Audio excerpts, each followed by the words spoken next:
magic of the Cybernet Space Cube, the computer-enhanced podcast of the future. Transformers Slag Podcast.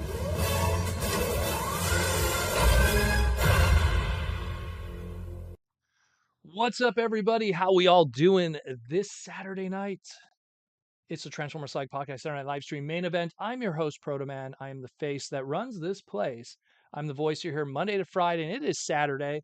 I hope people have been enjoying the weekend. I know that the Transformers 40th anniversary theater event with the first couple of episodes and the script reading and the Earthspark preview and all kinds of little things here and there. I hope some people have been able to go see it at their local theaters. I know I will be seeing it tomorrow with, I assume Larry's in the chat today and Jaws D. I'm not sure yet, but I'll be seeing it tomorrow. So if you are in the Montreal area and checking out the event in downtown Montreal, I will be there. So check that out. So yeah, I'm going to talk Transformer news today. It was quite the busy week.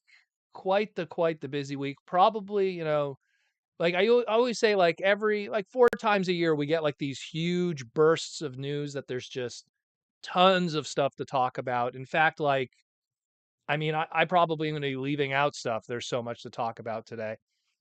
And so some people did go see it already. Who we got here today? We got Mikey and Louie. We got James Hopkins. Will Murphy is here. Bigums is here. Brainstorm. Excuse me, I just ate just before I just ate. Brainstorm 2002. Michael Koo is here. What's up, Michael? Robotimus Toys is here. Ashnud is here. Everyone's filing in. Talib, what's up, Talib? Chief Formers 2002. Cringe McCringle, what's up, my dude? Roman Schilling. Mike Rosen. I hope I'm not missing it. Timmy K. Poindexter just showed up. Princeton Phalanx 59. Everyone is here. I know Aaron Archer is going to pop in at some point. Anyways, guys, so let's cover the news because we got quite a bit to talk about. I hope it doesn't take too much of the time because usually we have a good 40 minutes for the news and then we spend the rest of it doing super chats and everything. But we got a lot to cover. There was news that dropped today that I want to cover. There's tons of stuff. So, if you want to give your opinions and everything and you want to ask questions, just super chat it even now during the news because we got so much to talk about. We got a YouTube member super chat from Brainstorm 2002. Sup, Proto, sup to YouTube, Brainstorm. We're going to be doing a busy one today. We are going to be doing a busy one. So where do we begin? So, of course, why don't we start with Transformer Tuesday? Hasbro going back to Tuesdays for these fan streams. Sounds like we're going to be getting another one very soon in June. So a lot of stuff to talk about today, just pretty much out of that, but we got tons to cover just in general. But let's cover first what the fan stream talked about. We got B-Mac and Evan that was there, and Kelly Rose made a little cameo. You don't see Kelly Rose many times. She's part of Transformers' marketing team as well as G.I. Joe and a few other of the brands. I think she was also on Power Rangers at one point.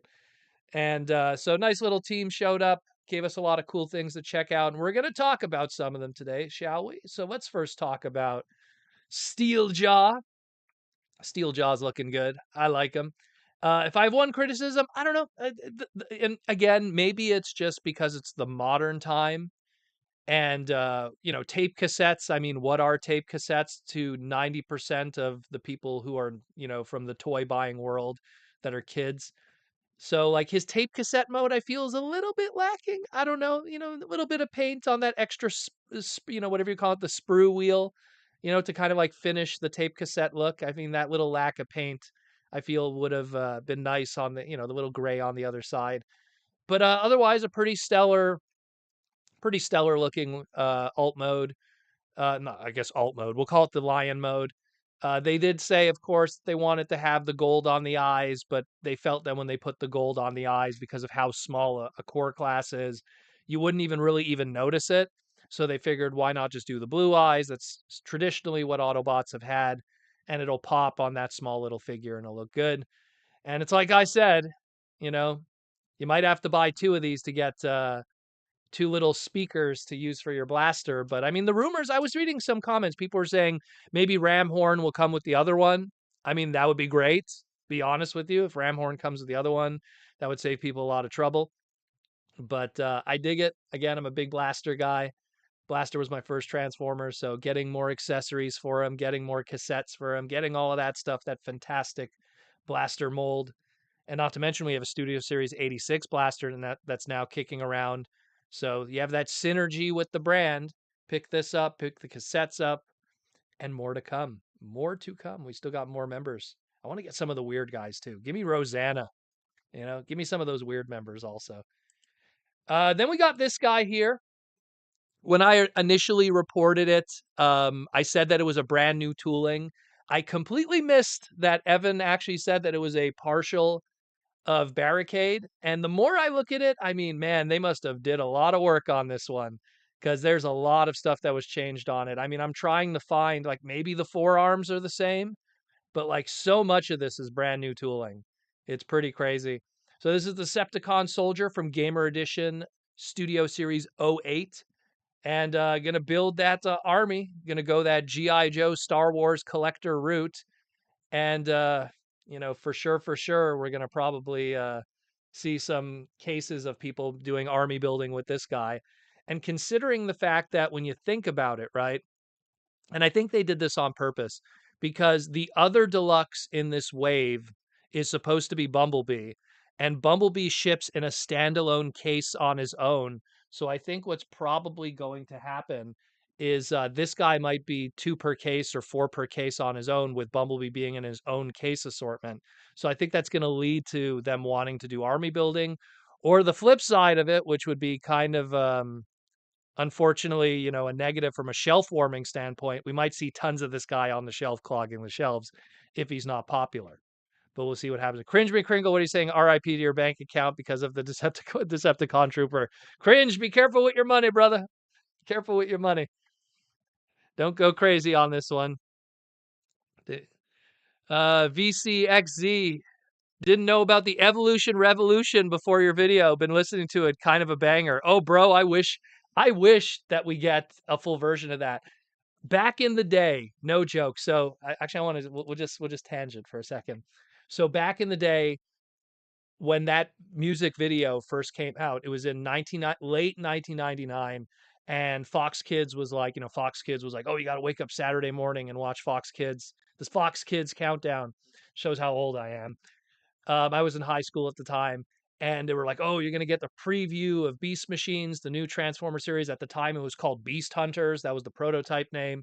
And so we saw that, and they showed the Evolution Revolution music video. And I remember after seeing that, going onto, at the time, again, there is no Discord, there is no Twitter, there is no Facebook, there is no social media. You just had the MIRC chat rooms back in the day. Oh, you can see the cat. If you look carefully, you can actually see the cat in the reflection there. That's funny. That is hilarious. I guess that's going to be a thing now. Uh, anyways, so like you were able to like go into these chat rooms, and I remember going into, this was hashtag Beast Wars. It was the old chat room that existed back in the day on MIRC on Espernet. And I went into the chat and I went, "It's an evolution revolution," and everyone was like laughing. It was, what a wacky time. What a wacky time it was. Um, but yeah, and I would love it if, like, I mean, now we have almost all of Beast Machine's music except that now. But we'll get into that. That's a piece of news that I want to talk about today because I was very excited about. I literally spent like a small chunk of my afternoon with that thing. Cringe McCringle, I won't proto later. Got to get my car paid off. That a boy. Get your debt paid off, and then you could go crazy with the robots. And what a crazy robot it is. I think it looks cool. I mean, when I look at this, I'm feeling like where we might see some of our other characters. Maybe not so much like the jazzes and the side swipes, but I could see, like, you could do like a wheeljack out of this if you paint it right and you give it the right head sculpt. So there's quite a few you could do here. There's quite a few. I'm curious. I mean, there's ideas I'm not obviously thinking about, but I dig it, yo. I dig it. And speaking of also Cybertronian stuff, we also have the Studio Series Bumblebee movie 113 Skywarp. Uh, it's no surprise, like I always say, Seeker is here, repaint for years. So we got yet again another Seeker. They decided to kind of mix it up a little bit by using the head sculpt for the Blitzwing on top of the head. So it's not just 100% just a Starscream repaint or a Thundercracker repaint or a Thrust repaint. Just mix it up a little bit, make it a little different, create a little bit of personality between them. Obviously, it's a lot less of a black that you would expect from a Thundercracker and more of a gray. Almost dare I say, there was a few of the Decepticon drones back in the day. I think they were called Air Warriors. That's what the PVC line used to call them, the generics. And it kind of has that kind of color scheme going on. A little bit of what Lady in Purple was back in the day. If anyone knows the old fandom with Lady in Purple, the prototype to what would be Slipstream back in the day. A lot of good stuff, but I dig it. I think it looks cool. It's a big, beefy figure. If you have the Starscream or the Thrust, it's pretty large for what our standard Voyagers are today. So it's a good pickup no matter which version of the mold you get in terms of the deco. But I dig it. I dig it. I dig it. But yeah, not much really I could say about this one, but the next one definitely is the talk of the town. Shout out to David Cabal if he's in the chat today, the number one Springer fan in the world. If I'm the number one Hot Rod fan, he is definitely the number one Springer fan. We wouldn't even have the Derek Wyatt Springer art today if it wasn't for him. He was the one who begged Derek to draw it. So we got, of course, the Leader Class 86 Springer. And I mean, I'm pretty impressed with what I see here. I know there was a lot of people that were kind of ragging on it, like going like, well, I already got this. What do I need to get that for? Because it's pretty much the same toy. Look, I'll agree with you in one way that this is, look, it's a retool of the original one, and it's the same height more or less, maybe like a centimeter or two more, but it's a better version. Are you new to the Transformer game?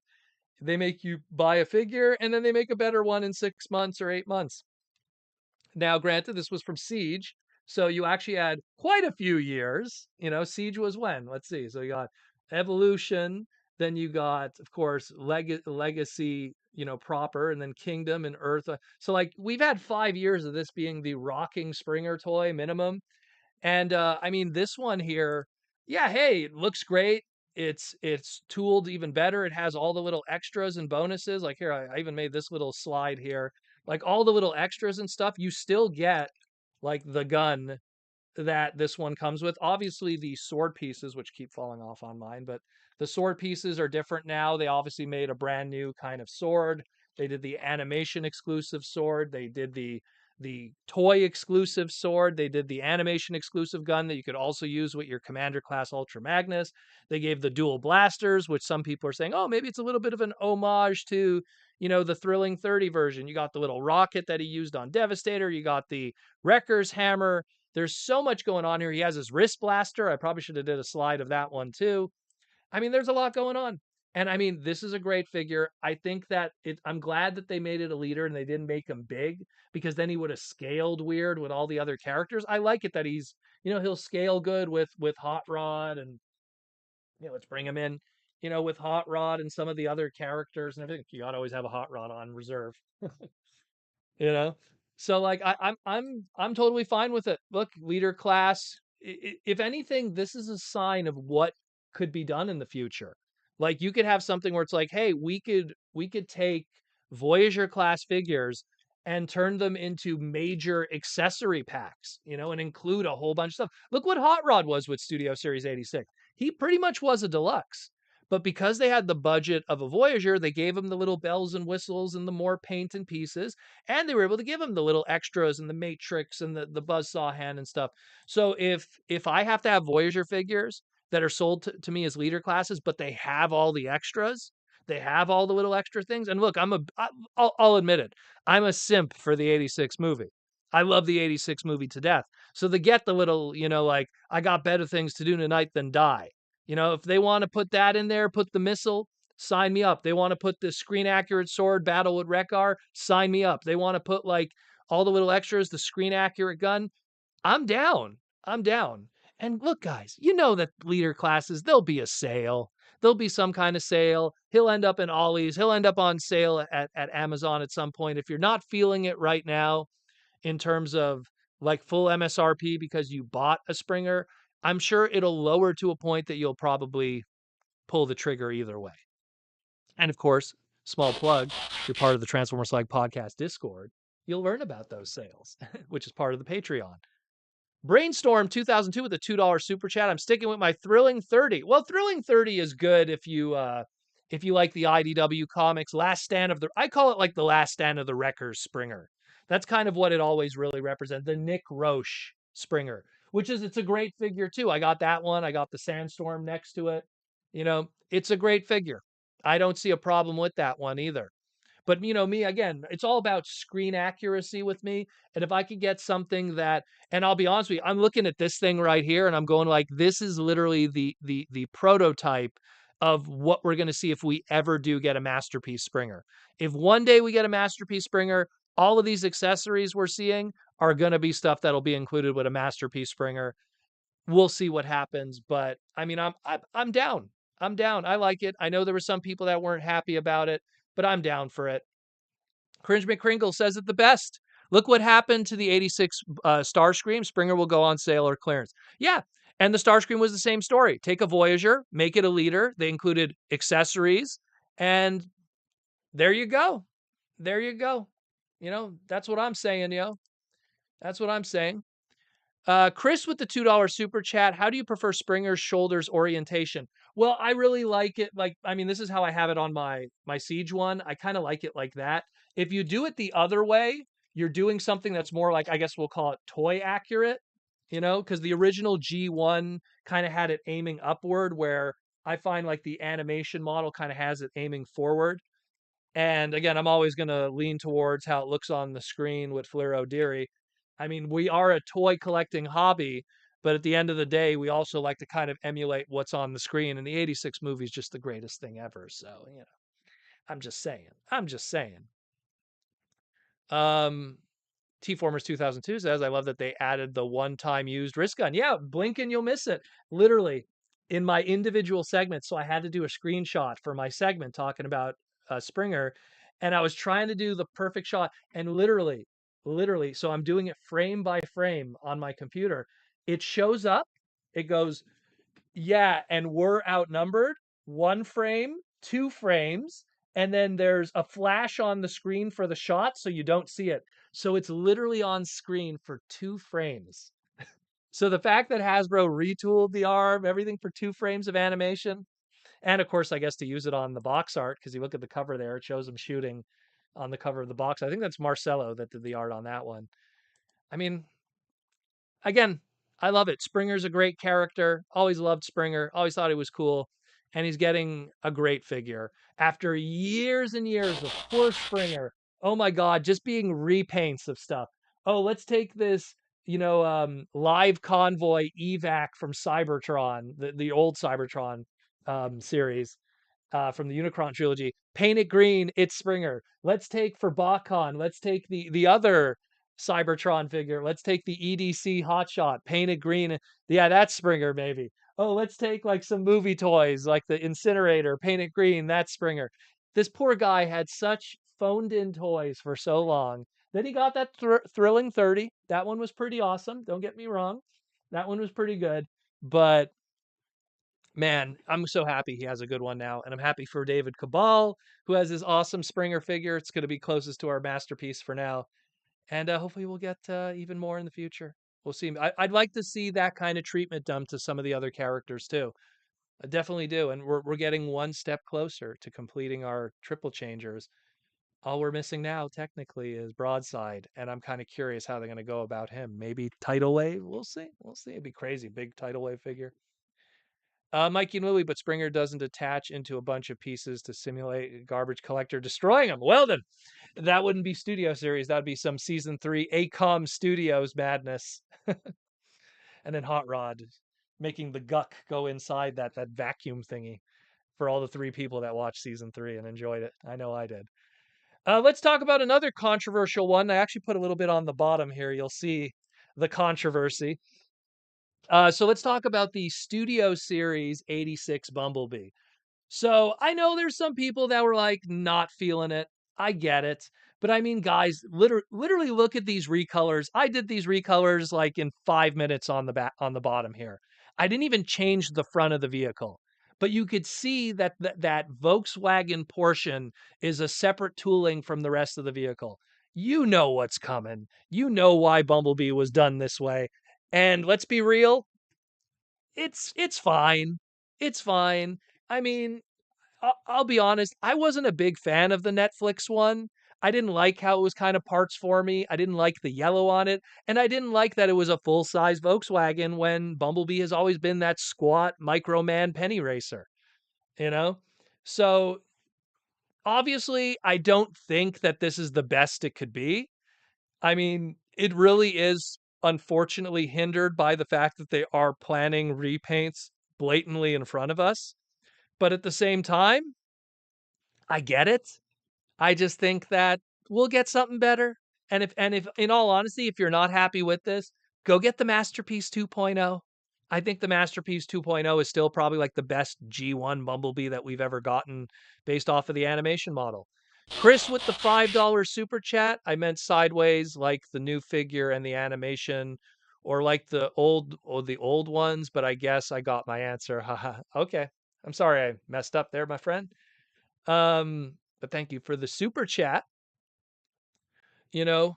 Look, I mean, they're gonna change that front end. It's gonna be Cliff Jumper, the lattice spoiler. They're gonna change that front end, and then it's gonna be Bumper. They're gonna change that front end, and then there's gonna be a hubcap. I didn't do a hubcap because it's pretty much the same colors as Bumblebee. You know, then we'll get all the others after that. We'll get Tap Out, we'll get Glyph, we'll get Wasp, we'll get all this. It's just like, Seekers for years. Same thing. You get a Bumblebee mold. Look how many we got out of it. And of course, like all the other stuff, Bug Bites, and maybe they'll do some throttle bots using that tooling. Who knows? Who knows? Brainstorm with the $2 super chat. Fingers crossed for more Decepticon pretenders. Brainstorm, brother, I just want more pretenders, anything. We have San Diego Comic-Con coming up, and we have that rumored Dino King that we don't know if it's going to be a PulseCon exclusive 100% or also shared with San Diego. So at least we'll get some kind of pretender love from a Decepticon nature in the case of the Dino King. It won't have the pretender shells, I don't think, but at least we'll have something that channels that flavor. Because at least the Dino King pretender shells will be the alt modes of the Dino bots, you know. So we'll see. That's probably the closest we'll get to Decepticon pretenders in the short future, anyhow. Very, very short future, because that's literally around the corner. Literally around the corner. But yeah, look, I get it with Bumblebee. At least the one good news that we could take away from this is that he's going to be a solid case of 8, and that's 100% how he's going to be distributed. Now, he's already sold out in a lot of different places. I mean, anyone that saw my tweet on Twitter, like I was like, look, money talks. Everyone was ragging on this and it's still sold out everywhere. So I really don't care about what people are going to say if they then turn around and buy it all up.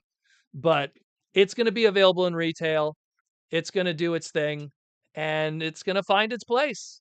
It's going to find its place. And if people like it, they'll buy it. If they don't like it, well, good news. You'll probably see another Bumblebee G1 at some point in your lifetime. I guarantee it. Call me crazy. I mean, how many other G1 Bumblebees we've had probably just in the past? Ooh, I don't know. Just turning my head here, looking at the just generations in general, let alone Masterpiece and everything else. I mean, look, you got Missing Link. Missing Link's pretty sweet, you know?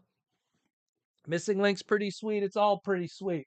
So, I mean, I'm honestly looking more forward to Missing Link Cliff Jumper. That's the one I'm probably looking for. I love that one. That one looks so cool. But you have a lot of options. You have a lot of cool stuff. I mean, go for it, yo. If you like it, you like it. If you don't, you'll get another chance at bat at another time. That's the beautiful thing with this hobby. When you look at this Bumblebee here, do you honestly think it's the end? Do you honestly think it's the apex of perfection? There'll be more coming down the line. Trust me. And speaking of something I didn't expect that's the apex of perfection, let's talk about Straxus. Goodness. Oh my gosh. I'm happy about this. As a long time comic book reader of the Marvel books, I mean, I love the Marvel run of G1. Just so much good depth to it. We get that beautiful, beautiful, beautiful box art from, I believe it was issue 17, issue 18 back in the day. And I mean, just look at that. Look how much I firmly believe that they planned Kingdom Galvatron from day one with this in mind. because it just makes sense now. All that extra crap that they included with Kingdom Galvatron, and I don't want to call it crap, but it's like, think about it. It didn't have to have the Matrix. It didn't have to have those extra guns. But now when you think about it, by having those extra pieces, it leads to more space on the tooling, more space on planning when you do a retool and a partial, and that led to that extra space to have all this new tooling that is all over this figure. So, wow. Wow. Like, I mean, guys, you don't get like even the alt mode. Man, they nailed the alt mode. I know you're probably going like it just looks like Galvatron. No, man, it's got that little difference of the cannon on the end where it's a little, not symmetrical. It's got the wings on the top that's made from his axe. Like it is just fantastic, fantastic. And so I want to give an update on like here. We'll zoom in on the art because I know this is going to come up in the conversation here. So his box here. So let's just zoom it here. So BMAC was teasing, of course, the little hand that's supposed to be the extra box, the final one. Marcelo, who did the box art on Twitter, replied to a fan that suggested that it was like, so a fan said, oh, it's totally going to be Scrounge and Flame. That's what the fan guessed, right? And then Marcelo replied to the fan saying, almost there, and or something similar to that, or like you're getting warmer. So I think that it probably is Scrounge, and some people are suggesting maybe a Blaster repaint that's done in comic book colors. That's one possibility, but definitely it sounds like probably Scrounge is part of this. So if that is true, if Scrounge truly is part of this, then that means we're finally getting a decent Scrounge figure since that little, I mean, I have them all the way over there, but that little got it from Mikey and Louie, Cosmos repaint that came with the Computron. So I mean, if we're getting a Scrounge, sign me up. Get a decent Scrounge figure that turns into a wheel. I'm very what? Oh my goodness! Watch, it's going to be a yellow partial of the Cosmos that we got from Velocitron Speedia 500. It'll be so. It'll be they'll take the because it's supposed to be a leader class price point, so they'll take a Voyager in Blaster, give them the comic book colors, and then they'll do the deluxe class Cosmos from Speedia 500 retooled. They'll put all the budget into it and retool it because the Blaster doesn't need any retooling unless you want to really go toy accurate face. That was probably on the tool from day one. The head sculpt anyhow. And then give us a Scrounge. I mean, I'm not saying this is fact, any of this. It's just that Marcelo, who is the artist, kind of was like, guiding us in that direction. So we'll see. We'll see. But if Scrounge is part of it, oh my goodness. This set between, I mean, geez. Oops, wrong one. Between the amazing MD Bright box, MD Bright, who did the classic G1 Shockwave box, between the Grimlock that gives you all the swords, between the Straxus that's just long overdue since that mediocre Dark Mount Deluxe class back in the day, and if we get the Scrounge, yo, what a home run. What a home run. What a home run. CT Formers 2002 says Scrounge with Blaster in his comic styled head. There you go. That's what I'm saying, yo. That's what I'm saying. Mike Rosen, cool. Can't wait to get him. Mike knows what's up. And then T Formers 2002, as a big time Straxus fan, can't wait to get my hands on him. Yeah, dude, this is sex. This is pure sex. This right here. This is just my goodness.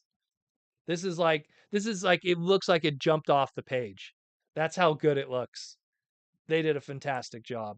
Kudos. Like I will knock the Hasbro guys when they do stuff that's kind of case in point. But when they knock it out of the park, man, when they like knock it out of the park and it is a grand slam and everyone is just cheering as they round the bases, I will give them all their praise. And that's some good shit. That's some good stuff, let me tell you. And then of course we have the Space Bridge. Speaking of teasers, so BMAC gave us our teaser for next live stream that's going to be happening in June. And it's pretty much our legacy wave 4 of United. So we got our core class Galvatron, our other core class Rock 3, which we don't know the name yet, but clearly is a repaint of Boulder Crash from wave 1 of our Infernac universe characters. We got that toy accurate Optimus Prime for deluxe class, which is, I guess we'll call it the budget version of Missing Link, maybe. Um, let's see here. We got the Quake, which is clearly a retool of the Skull Grin from Legacy. We got this one. I'm hoping that the art just isn't doing it justice, because I don't know, the art is kind of meh. But I really hope that they took that Windblade and did a great job with Slipstream, because it's clearly the Slipstream, the Windblade mold. You could see it from the tooling of the shoulders and the legs. But it's new wings, it's new weapons, new head sculpt. I think the chest is different. It's hard to tell with art, because art could also be variable. The toy could be one way and the art could have fun with it. We got a toy accurate, and this one also makes me happy of another one of my boys here, good old Metal Hawk. So they're going to do gold for here, maybe change the deco on the front of the chest, maybe make the sword chrome. And aside from that, I mean, the gray areas make them, excuse me, the whitish gray areas make them more darker gray, like the original toy. You can barely see Metal Hawk, the original G11. He's right there, and then the Pretender shell. It's hard to see, but probably should have busted him out. But I mean, I'm down for that one for Metal Hawk. That's pretty cool too. Gives me an excuse to buy another Metal Hawk figure. And then of course, hey man, animated Motormaster. I'm just happy the fans are going to have access to that, because that was no joke. That was like a $300 toy from Bakon for forever. The secondary market on that was stupid. Stupid how expensive it was, you know? And that was a great Bakon. If anyone was at Bakon 2011, it was easily the best year Bakon ever did, except maybe the last one, the 2016 year was pretty awesome too. But man, 2011 was such a great year, and that box set sold out. And then that Motormaster set, the whole Stunticon set, went for crazy money. And now you're going to be able to get it at MSRP. It's going to be even more articulated. It's going to look good. It's going to come with the weapons. I'm happy for everyone. I like it when people get access, when they get access to that stuff. Other thing we got is the leader class Soundwave. We'll see what happens with that one. I'm hoping that it's just now that we kind of know what that Decepticon Commander 3-pack is, we'll talk about that later today. This pretty much makes me feel, yeah, they're going to do the Nemesis Bridge Soundwave color scheme, give you the 3 cassettes, greatest hits as I like to call it, Soundwave with Laserbeak, Rumble, and Ravage, and call it a day. Give it a nice color scheme, give people opportunity to pick up something that they couldn't with Netflix and scalping in the secondary market. And then, of course, the Galvatron, Aaron Archer design, bubbling from the surfaces. So we'll get Galvatron. Is he going to have a new head sculpt? Is he going to come with a Minicon? All we know is he's going to be beautiful when you combine him with your Tidal Wave. But all of that we're going to see next month. We'll see what happens with that. And we'll pop and lock when the time comes. Looking good in the hood. And then we got the Star Raiders. We got to see our leader class of that with this 3-pack of madness, sold at a leader class price point. But you get the Voyager class Thundertron that's been retooled with a new head sculpt, new hook hand, and little things here and there from coloring standpoints. We got the Calcitron, which obviously just uses our Magnius with a new head sculpt. Doesn't look like there's anything else changed, just pretty much the head sculpt. I like the colors on it though. I think it looks really cool. It's so like wintry. Makes me get flashbacks of where I am right now in Canada. But looking good. And then Night Strike, which originally when we talked about it, we assumed it was just a Rat Bat repaint, but now we have some in-hand images of the toy, and now that you could see the face really proper, yeah, it's Scar. It's Scar, which was one of the HasLab multi-pack pretend Power Master homages for Double Dealer, Double Clouder for the Japanese market. So it uses that tooling. So you do get something that was originally a tooling that was less accessible because it was a HasLab item. And now you'll be able to get that tooling. He transforms into the flag that then you'll attach to your Tidal Wave. So everything's going to look cool. I'm down for that. I like this set. I think it's cool.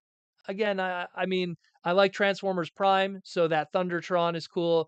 I think that the rock gimmick is going to be a number one for me because I love Rock Lords and I love GoBots, so that's cool. And then getting a flag to use for your tidal wave. What more could I ask for? Brains. Oh, Tom Laney, welcome to the chosen one of Primus tier. Welcome, welcome. Enjoy, enjoy. If you could contact me, I'll send you a little something. Anyone who joins the chosen one of Primus tier usually gets a little thank you package in the mail. So if you could contact me through Twitter or Instagram, I'll hook you up with something, brother. I will hook you up with something. Do a little care package as a thank you. Brainstorm 2002 with the $2 super chat. I really hope Soundwave comes with Buzzsaw. Well, I mean, I could see that too. I could see that too. I mean, it's just the only reason why I say greatest hits is because it's the 40th anniversary, and I feel it's some of these products. It's like they're not for us so much as it's just for those casual people. They're trying to get that guy that walks through the toy aisle at Walmart by mistake because he's going to what other section, and then he sees this beautifully boxed 40th anniversary Soundwave pack. And then he goes, "Oh, dude, I remember Transformers. Oh, man, it's those, those dudes that I like. Oh, Laserbeak, that's what it was called. Laserbird and Dogbot and Ramble. Oh, yeah, I love that guy with sound tape. He was my favorite Decepticon bot." And literally I'm verbatim almost saying a story that was legitimately something I had to live through. But it's something like that. So I could see it happening. John Decker with the $5 super chat for Slipstream. It looks like the same chest, just painted differently. I spent way too much time staring at it and my wind blade. Well, yeah, and the thing is so Marcelo did a lot of the box art for these guys, and Marcelo in the past has done box art for legacy stuff where it wasn't even really based on the toy. So that's why part of me is like, okay, I could see Marcelo going, okay, it's the wind blade, right? And so he's basing it off of the Windblade toy, but I could also see Marcelo going okay, we're going to we're going to change up the chest a little bit even though the toy doesn't look like that. Cuz I mean, what's a good reminder? Where's that you reach for it. I have the packaging nearby. Like Marcelo did the box art for the hot rod here, and see he has an extra piece of accessory included that came with Skywarp that the toy didn't, you know? So he's been known for doing that in the past. So that's why I was kind of like, oh, maybe Marcelo was being a little creative. Who knows? Maybe the toy looks like that, maybe it doesn't. But we'll see. We'll see what happens. It's tough to say. It's tough to say. Where are we at here? Where are we at here? So now let's talk about all this Hot Wheels stuff that's going on. Cause I get it, there's some people that won't dig it, but I mean, we got an $80 Mattel's Creation thing that's happening, which I feel is a little bit rough for different parts of the market. I feel this isn't a product for us. The Mattel Creations thing it's a product aimed at Hot Wheels collectors who are used to paying big money and them going, "Oh, I remember Transformers. Oh, this is 1/64 scale. Okay, I want to get this." Because look at imagine the exact same thing more or less without the transformation capability, and it comes with a trailer, is the Track Fleet one that's to the right of it here. You're going to be able to pick the Track Fleet Optimus Prime from Walmart for $11.99. Will it transform? No, it won't, but it'll have the trailer. Even this Mattel Creations one won't have a trailer. And if the trailer detaches from the Track Fleet one, then heck, you pick up the Track Fleet, you buy this Mattel Creations one, and then you got the complete package. And the Bumblebee that's all the way on the right here, that's going to be $1.20. So the one good thing with Hot Wheels, I'll give them this, is when they do retail product, it's pretty affordable in general, especially considering it's die cast. So it's something that if you like diecast, if you like vehicles and cars, I'm a car guy, I'm a mechanic. So I have a different kind of appreciation for it, but I also understand where some of these prices do come from in different shapes and forms because Mattel with their Hot Wheels guys, it's a different world from our Transformer world. It really is.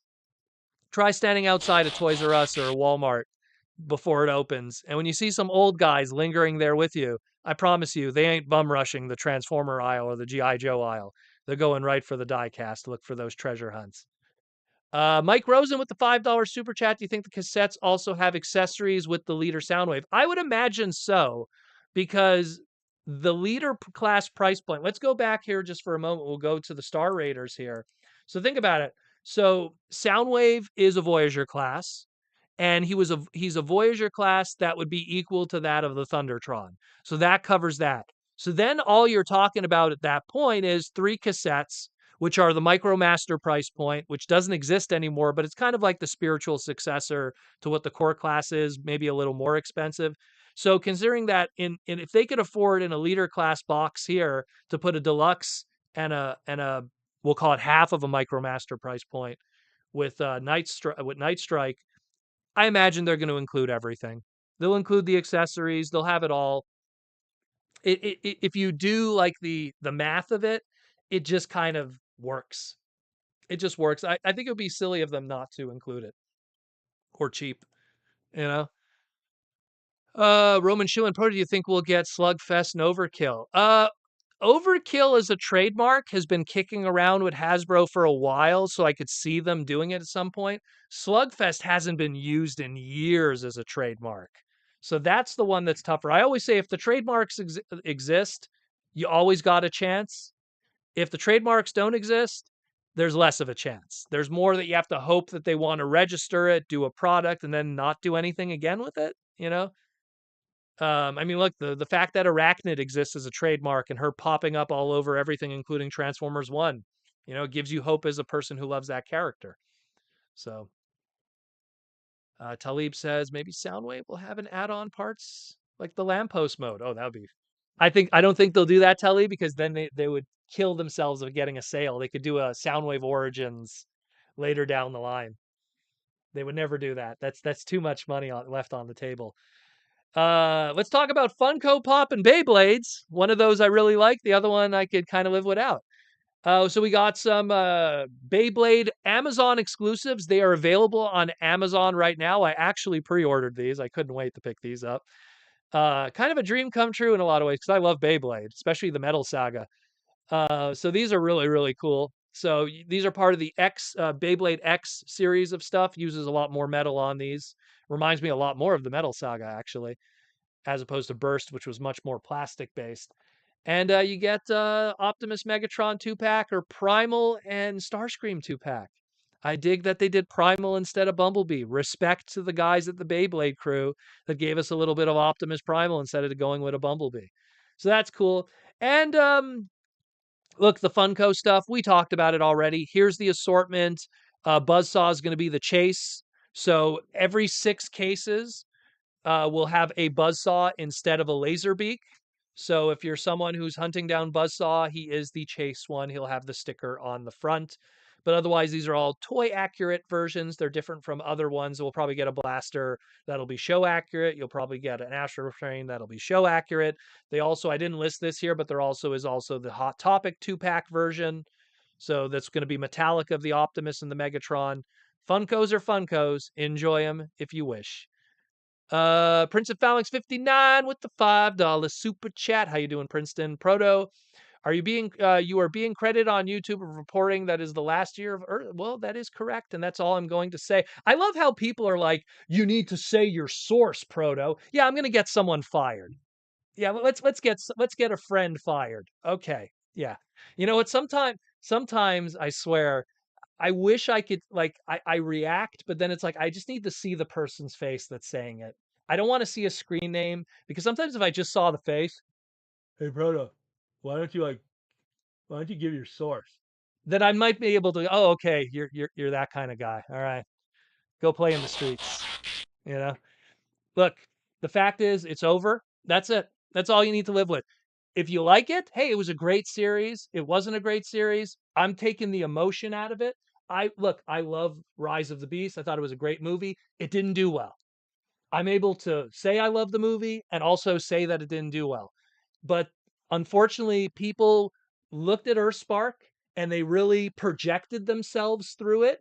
And then they get violently aggressive over reality.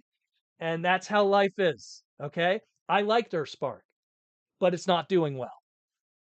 I liked Earthspark. but it's not doing well. That's life. Okay. See you next time, you know?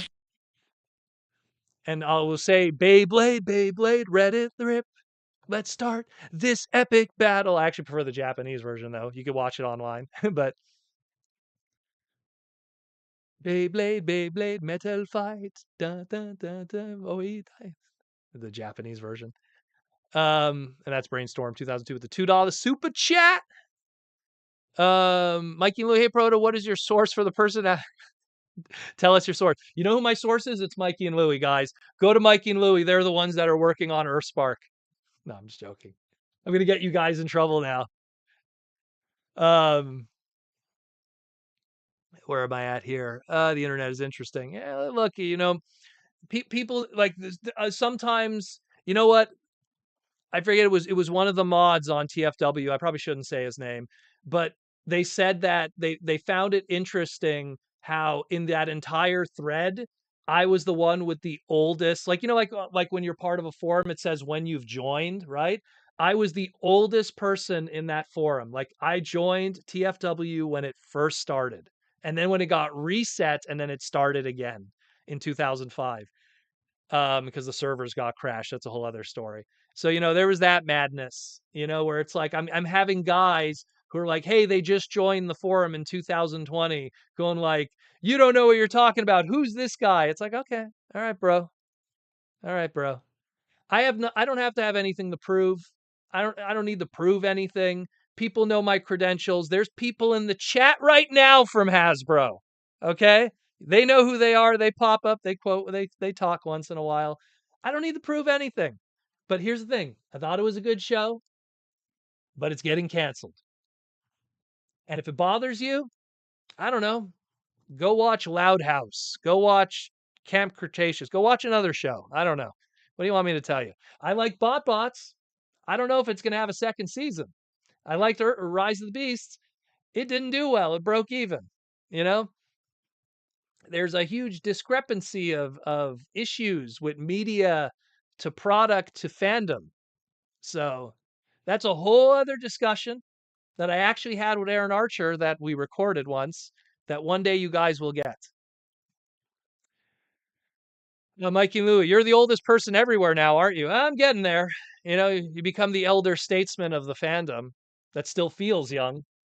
Still feels young and spry. Still do sports. Still all of that. Not graying yet. Losing the hair, but not graying. Still looking good. Still looking good as it should. Good in the hood. Where are we at? Oh, let's talk about some good stuff. Let's talk about Beast Machines. It's an evolution revolution. It's Beast Machines. It's a transformation revelation. It's Beast Machines. The secrets lie buried in the past. To unleash the warrior, tame the beast without, seeking their balance and destiny. I'm singing a song that's not even on the album. But yeah, so Robert Berkeley, who was the music producer of the original Beast Machine soundtrack, along with Hasbro, out of nowhere, dropped the entire soundtrack of Beast Machines, which has been technically unreleased lost media for almost 25 years, a quarter of a century. Amazing. When this news dropped, I literally went onto my other laptop and I started transferring all of these and turning them into MP3s so I could listen to them on my car. You know, I was so stoked. I have a huge, huge file on my computer. It's every single Transformer soundtrack ever. Everything, everything. I have like MP3s of the Japanese phone recordings that used to dial a number in Japan and like Jazz would talk to you and go like, "Oh, mina, dera desuke?" Or like he would just like give you like good news or advice or like new toys that are coming up. I have like all of this stuff, and this just adds to it. Now, where's my Beast Machines? Now I want Beast Wars. Okay, I want Beast Wars. Where's my Beast Wars soundtrack? There is so many. Beast Wars has this amazing, diverse soundtrack: heavy rock, Western music, somber Death of Dinobot music, African drums, Alapeco, like so much amazing music in Beast Wars. Give me my 3-disc, multiple track vinyl Beast Wars collection. Now that we got Beast Machines, Hasbro, make this happen. Make this happen. And then we got practically everything. Yeah, okay, animated. Some of the tracks are still missing. Like, we haven't gotten all the animated soundtrack, but man, we've gotten pretty much everything from an OST.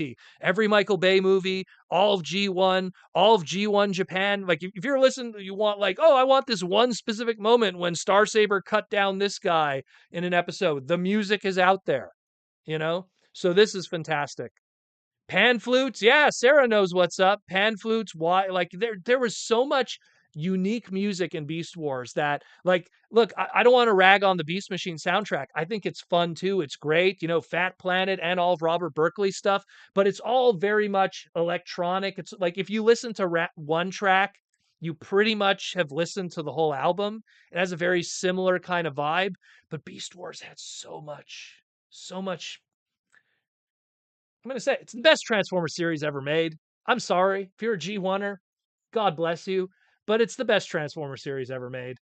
Best characters, best designs, best writing, best storytelling, best music. I don't know, 86 movie has some jammers too, but it's the best. It's the best.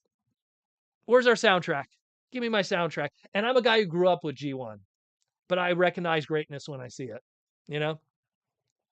Anyways, this is available for free right now on iTunes, Apple Music, Spotify, and of course, free right here on YouTube. Go check it out.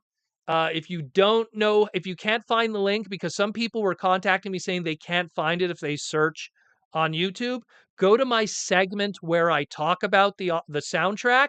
I have the link directly to the whole soundtrack in the description. So I get it that it's kind of hard to find if you search it out. But then when you find the soundtrack, it's actually part of a whole channel of all these different music soundtracks, including the brand new track that's going to be available at the 40th anniversary event. So a lot of cool stuff there. Go check it out. It's Beast Wars, It's Beast Machines. It's everything. It's an evolution. Revolution.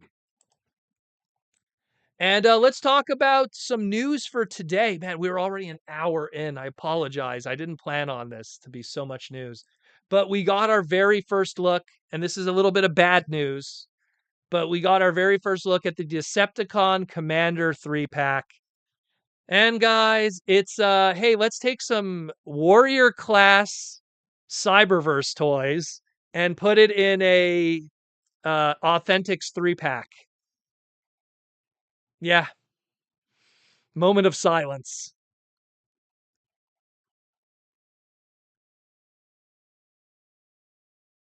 Yeah. Okay. So, anyways, we're gonna just move along from that. Whatever. That's kind of a shame. I was kind of hoping it would give like people an opportunity to maybe get another Shockwave or something, but it is what it is. Brainstorm 2002, I would kill for an album of all the theme songs. There was one Brainstorm. They did call it was called Transform. It was a Japanese 2-disc set called Transformers Musical 30th Anniversary, I think it was.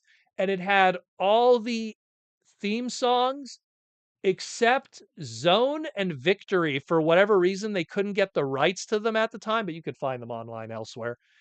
Um, and I think it had most of it. I think it had it like up until I think just before animated at the time. I mean, let's be real. I mean, I got it all on MP3s on the old hard drive. So I just kind of live it that way. Live it that way.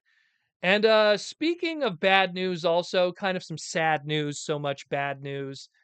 We lost yet again another amazing creator from the Transformer world, the legendary artist and co-creator of Moon Knight, the co-creator of Marvel's Defenders, the co-creator of Ghost Rider, uh, Donald David Perlin, or better as we knew him, Don Perlin.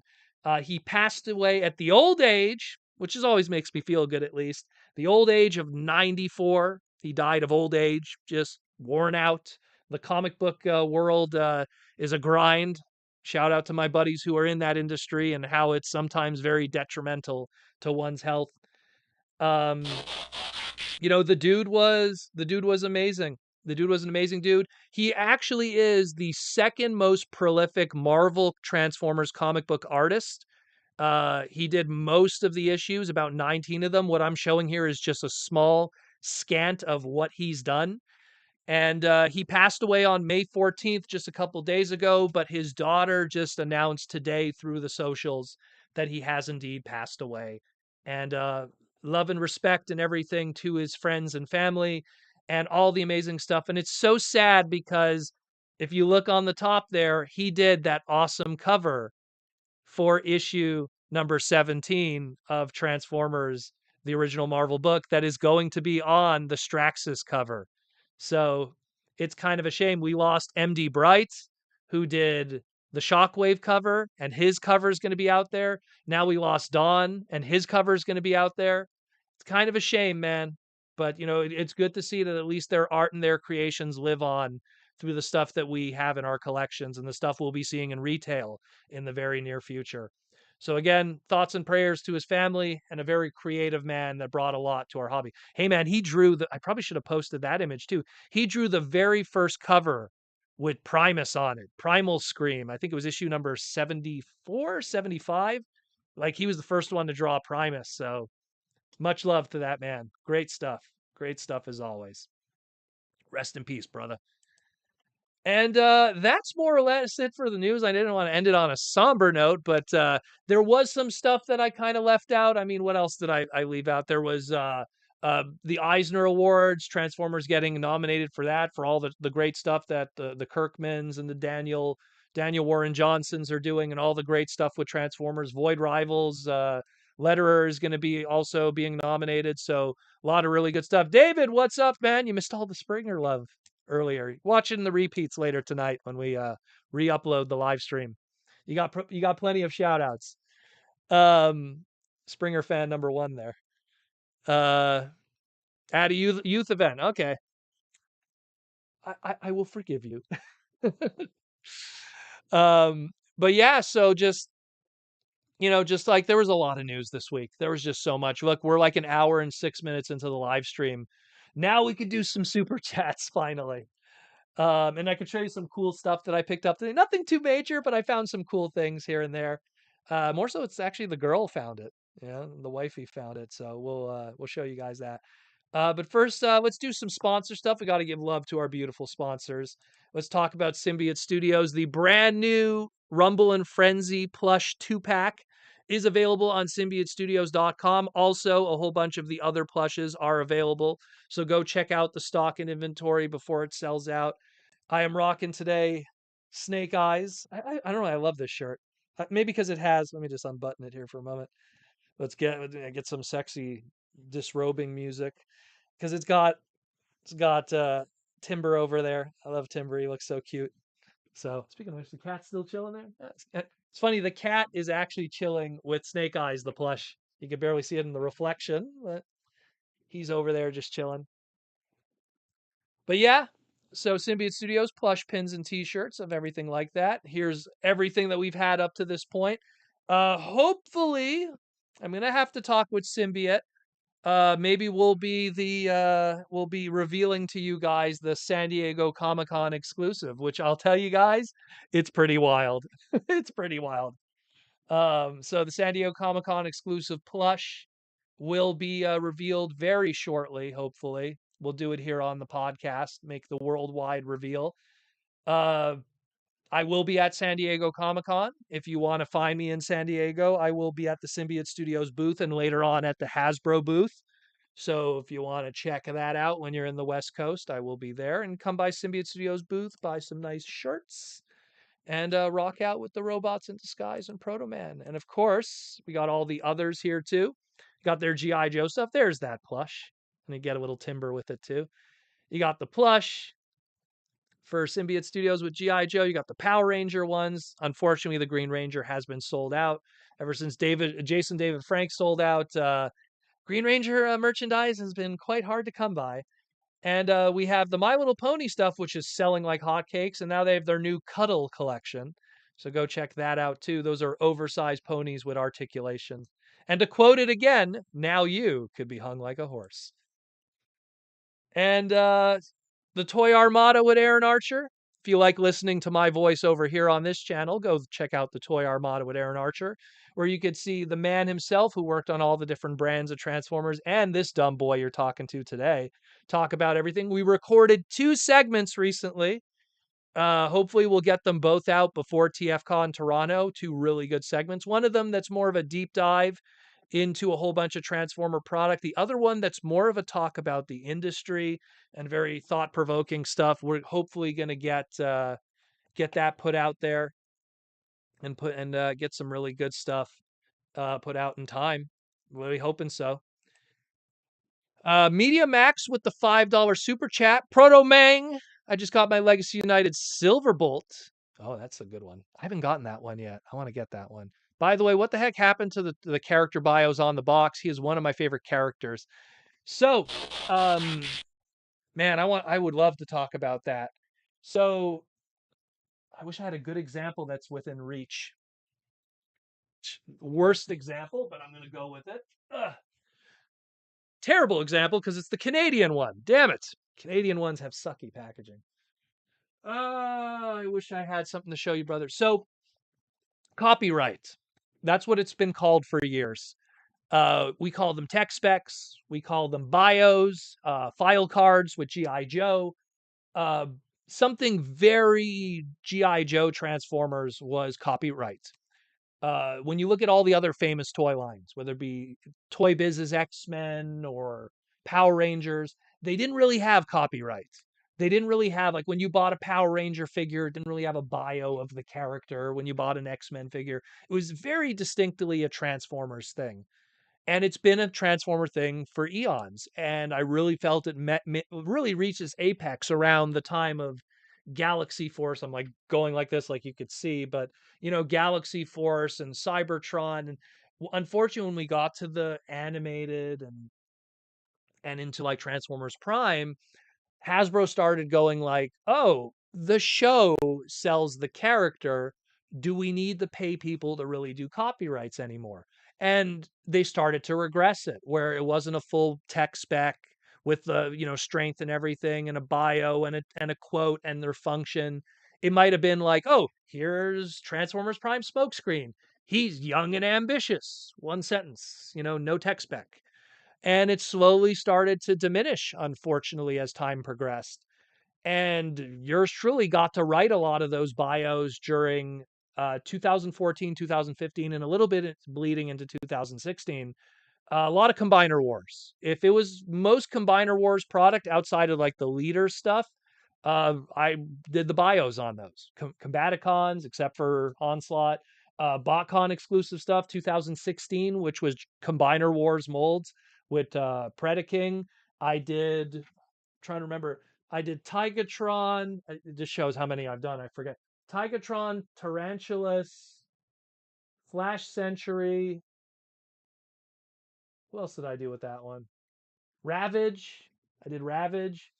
Either way, I did a lot of those ones, and literally around that time was when it really started to disappear.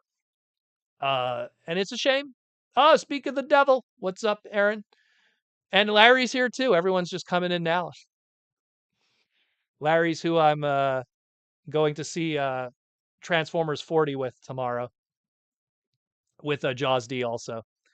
So it's just something where like they slowly for them, it's one less thing they have to pay for.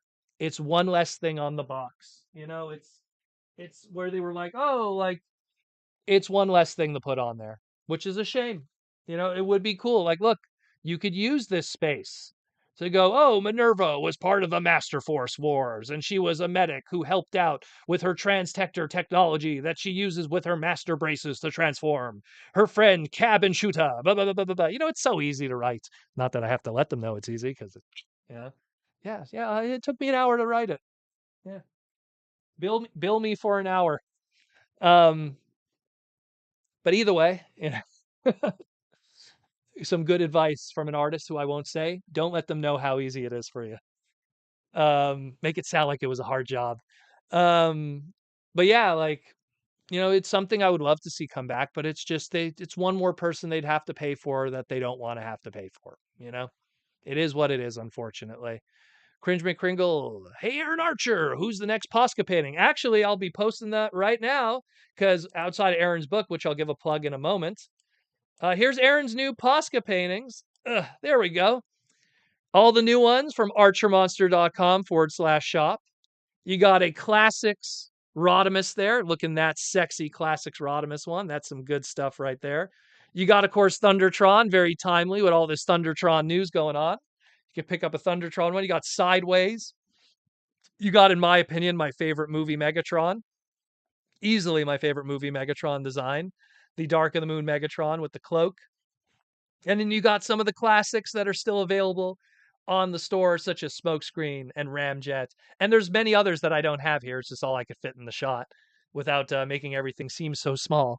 So check those out. Again, archermonster.com/shop. All the beautiful Posca paintings. Original art painted on the original 20 to 25-year-old instruction. Frame it, show it off to your friends, put it on Insta. You got the good stuff. I got mine. I got a beautiful Energon Rodimus that's just glistening hanging on my wall from Aaron. You could do the same too. And of course, his book, The Art of Transforming Robots, Volume 2 Color Edition. Very few of these left. It's going to be retired soon, and then we're going to be moving on to Volume 3 that I believe is going to be debuting at TFCon Toronto, Aaron. I believe. I don't want to speak for you. But Volume 2 still is available in limited quantity. Again, $20 gets you 36 pages of full color art drawn by the man himself who created that beautiful trilogy of awesomeness. And for an extra $15, you get a custom sketch of whatever you want on the inside, yo. So check that too from archermonster.com/shop. And tell them Protoman sent you. So that way they could kick you out. T Forbers 2002 with the $5 super chat. Hasbro was making a big deal about scanning the QR code, which had text specs, would have been perfect spot to add the bio. That does not take it. Yeah, well, they tried to make it digital, you know, and then they kind of were like, yeah, it's like it because they know that at the end of the day, and I get it, if you're buying Minerva, the whole point of the copyright is to be a selling point. You pick up the product and you go, oh, I don't know if I want to own this. Oh, Hotshot was blah blah blah blah. Okay, he's kind of cool now. Maybe I do want to own this. But now it's like if you're buying Hotshot, you already have a preconceived notion in your head of what that character is and why you're buying it. Or alternatively, you're buying it because he looks cool. And nothing that you're going to put in a bio is going to change that. And unfortunately, this is the Canadian packaging, which has no bio on it because Quebec ruins everything for the rest of Canada. I apologize for my province and its madness, but good old vintage Cybertron carded stuff.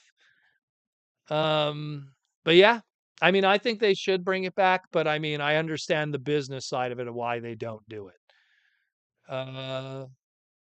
What is Aaron saying here? I want to make sure. Another schedule event to keep track of if they take that all. That's all I can get out a little faster. Okay, cool. Volume 3 will be at TFCon. There you go. So Volume 3 of Aaron's book will be at TFCon. So get your money set aside. I assume it's going to be $20 again. Get your money, or 25. I don't know what your prices are for Canada. It's true, yeah, because exchange rate. Well, whatever it'll be, put the money aside, people. Aaron's book is coming, and it's looking good. I already saw a little bit of it. Where are we at? Where are we at? I want to make sure I don't miss any questions. But yeah, so that's it more or less for the sponsors. Got some dust on here from the Cybertron toy back in the day. Got a lot of good ones. I got to crack open one day. What is Mikey and Louie saying? Don't dare forget to get Aaron's amazing book and that custom sketch. Yeah, man.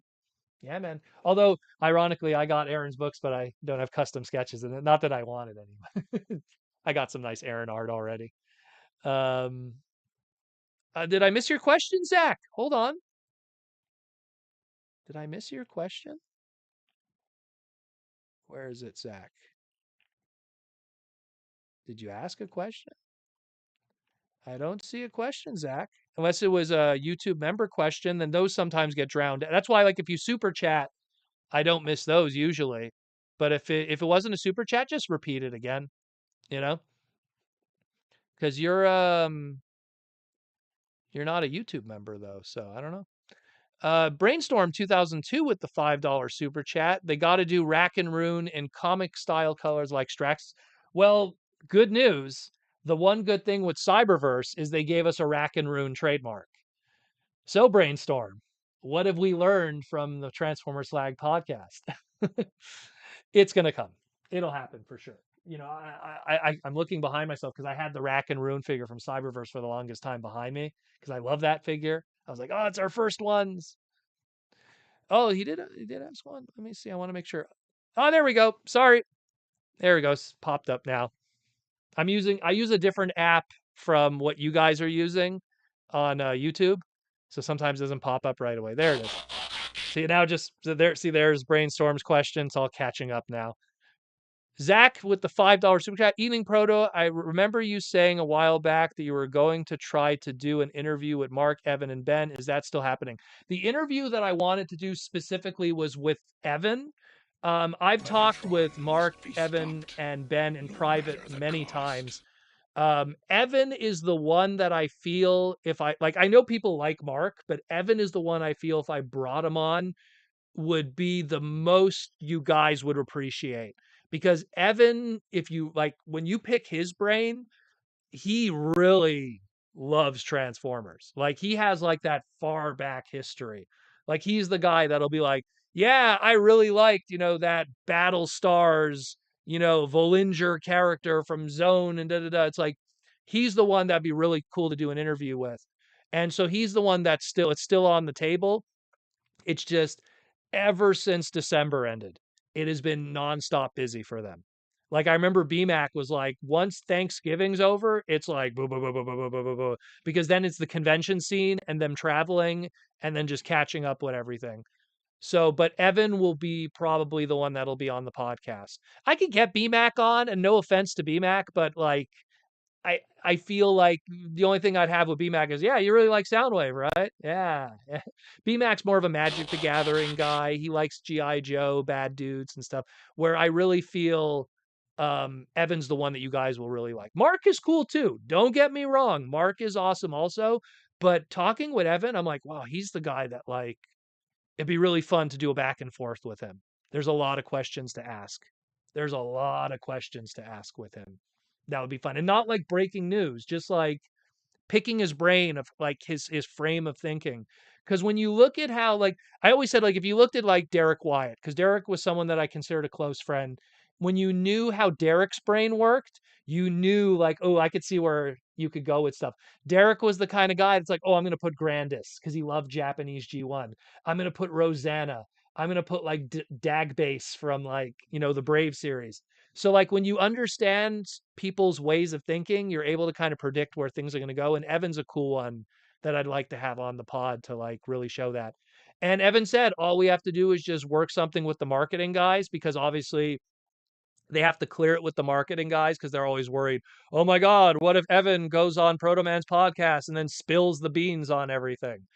He could get in trouble. So they have to get a marketing guy that's going to uh, kind of be in the background while it's all happening, I guess is the best way to put it. So we'll see. We'll see. It's definitely something that's in the works. Look, we had Derek Wyatt on the podcast. We had artists from IDW on the podcast. It's just something where it's more scheduling than anything. So many times I'll be talking with those guys and we could practically do it in that moment, but we just don't. We're just talking. I just want to make sure I'm not missing any other questions. Media Max, thank you for joining the YouTube membership of the Minicon Recruit price point. And Paul with the super chat. Why did Hasbro release Beast Machine soundtrack on streaming before Beast Wars soundtrack? Your guess is as good as mine. I would prefer Beast Wars, but I think the primary reason for it, and I said it in my individual segment, Robert Buckley, who did the music producing for Beast Machines, he actually had all of that available. He just only put out one. Like Robert Buckley back in 2011, while back, put the very first track on his website.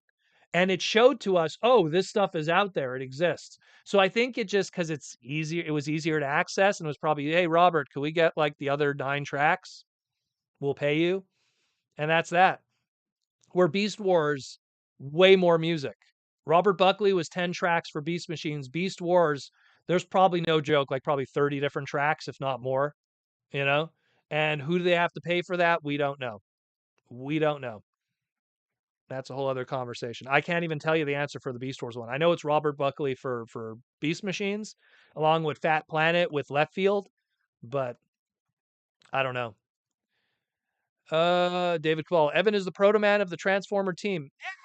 We're in the same frame of mind. I when I talk with him, he knows what I'm talking about. You know what I mean? Like if I talk about Gilthor, the Decepticon, excuse me, the Quintesson fusion clone of Megatron and, Optimus Prime.